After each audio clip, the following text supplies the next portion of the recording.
Shalom, salam sejahtera di dalam kasih Tuhan kita Yesus Kristus. Gema kabar baik kembali menyapa kita, yang didasari dalam renungan santapan harian Selasa 9 September 2025.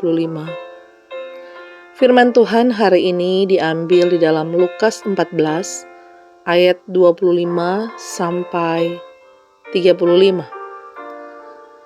Tetapi secara khusus kita akan membacanya di dalam Lukas 14 ayat yang ke-27. Demikianlah firman Tuhan, barang siapa tidak memikul salibnya dan mengikut aku, ia tidak dapat menjadi muridku. Saudaraku yang dikasihi Tuhan, tema renungan hari ini adalah konsekuensi. Saudara, kita tahu istilah membeli kucing dalam karung, yang artinya orang tidak tahu apa yang akan dia dapatkan. Apakah dia akan mendapatkan kucing kuning atau hitam, jinak atau galak, sama sekali tidak tahu. Lebih luas, ungkapan ini tidak hanya bicara tentang kehati-hatian dalam membeli sesuatu, tetapi juga dalam menentukan pilihan.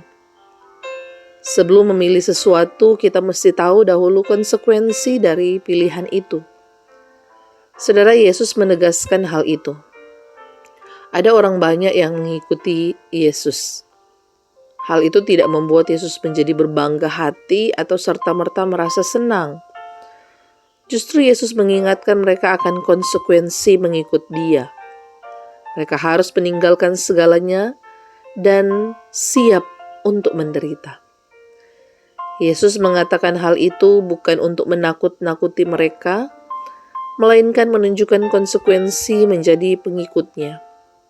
Ada jalan pengosongan diri dan penderitaan yang harus ditempuh oleh Yesus dan para pengikutnya.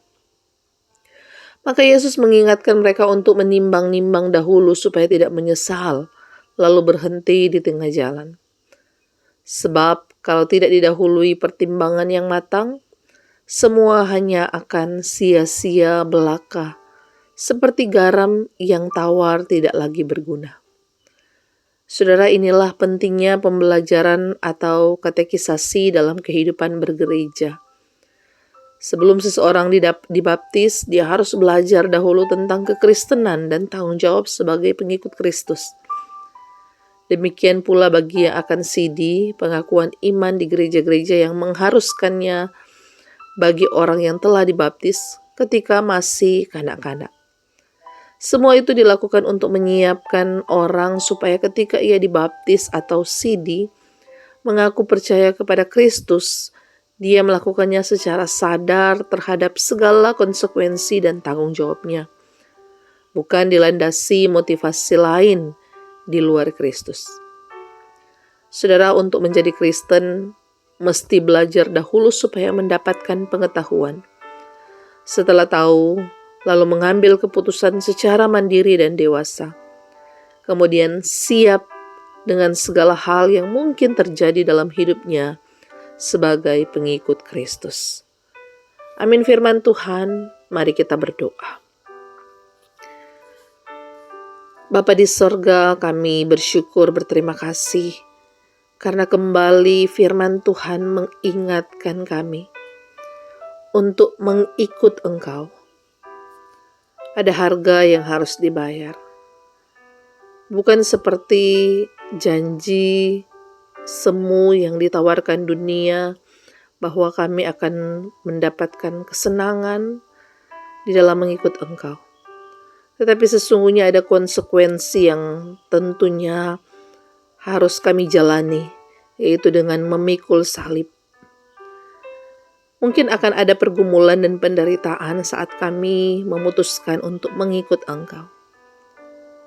Dan Engkau sudah mempersiapkan itu, menyatakan itu. Tetapi sesungguhnya ya Tuhan, itu adalah bagian dari proses untuk kami kemudian mendapatkan kebahagiaan kekal bersama dengan Engkau. Karena itu ya Tuhan, tolong kami ketika kami menjadi murid Tuhan. Mampukan kami dengan segala konsekuensi yang ada. Dan biarlah kami boleh tetap setia mengikut Engkau. Setia berjalan bersama-sama dengan Tuhan. Dan biarlah hidup kami tetap terus memuliakan Engkau, apapun yang kami alami. Kami bersyukur untuk kebenaran firman Tuhan yang selalu mengingatkan dan meneguhkan iman kami. Kami berdoa dan bersyukur di dalam nama Tuhan Yesus Kristus. Amin. Saudara, demikian Gema Kabar Baik di hari ini telah menyapa kita. Selamat beraktivitas, Shalom, Tuhan Yesus memberkati.